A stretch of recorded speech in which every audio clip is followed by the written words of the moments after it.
Dear student, welcome to my YouTube channel.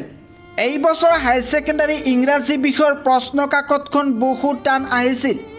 বহু সংখ্যক শিক্ষাৰ্থীয়ে এই ইংৰাজী বিষয়ৰ প্ৰশ্ন কাকতত ফেল কৰাৰ সম্ভাৱনা আছে।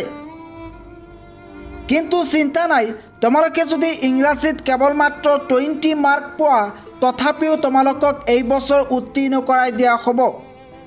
আজি সেই বিষয়ে প্ৰমাণ সহকাৰে আলোচনা কৰিব বিচাৰিছো। গতিকে তোমালোকে স্কিপ নকৰাকৈ সম্পূৰ্ণ ভিডিঅ'টো চাবা আৰু এই চেনেলটো সাবস্ক্ৰাইব কৰি থৈ দিবা যাতে মেট্ৰিক আৰু হাই সেকেন্ডাৰী পৰীক্ষাৰ বিষয়ে প্ৰতিটো মুহূৰ্তৰ খবৰ লাভ কৰিব পাৰা।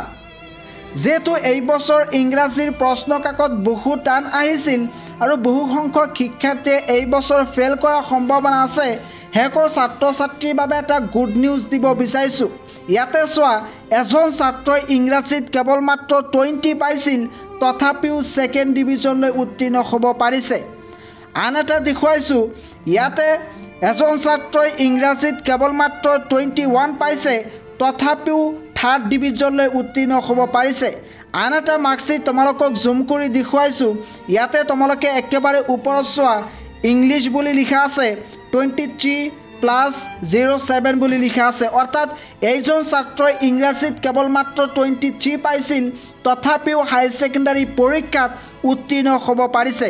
এইজন ছাত্ৰই কিন্তু থাৰ্ড ডিভিজনলৈ হাই সেকেন্ডাৰী পৰীক্ষাত উত্তীৰ্ণ হৈছে। গতিকে এই বছৰ যদি তোমালোকৰ ইংৰাজী পৰীক্ষা বেয়া হৈছে, এই বছৰত তোমালোকক গ্ৰেছ মাৰ্ক দি উত্তীৰ্ণ কৰাই দিব। তোমালোকে যদি এই বছৰ ইংৰাজীত কেৱল মাত্ৰ 20 পোৱা তথাপিও তোমালোকক এই বছৰ উত্তীৰ্ণ কৰাই দিব।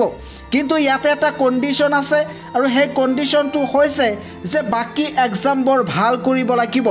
যদি তোমালোকে বাকী এক্সামবোৰ ভাল নকৰা তেতিয়াহ'লে তোমালোকৰ এই ইংৰাজী পৰীক্ষাৰ যিটো পেপাৰ আছে এই পেপাৰত তোমালোকক গ্ৰেছ মাৰ্ক নিদিয়ে।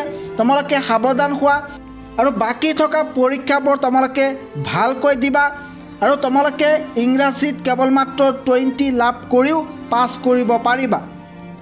এই ভিডিঅ'টো তোমালোকৰ বন্ধুবৰ্গৰ লগত শ্বেয়াৰ কৰি দিবা, লগতে চেনেলটো সাবস্ক্ৰাইব কৰি দিবা যাতে মেট্ৰিক আৰু হাই সেকেন্ডাৰী পৰীক্ষাৰ বিষয়ে প্ৰতিটো মুহূৰ্তৰ খবৰ লাভ কৰিব পাৰা।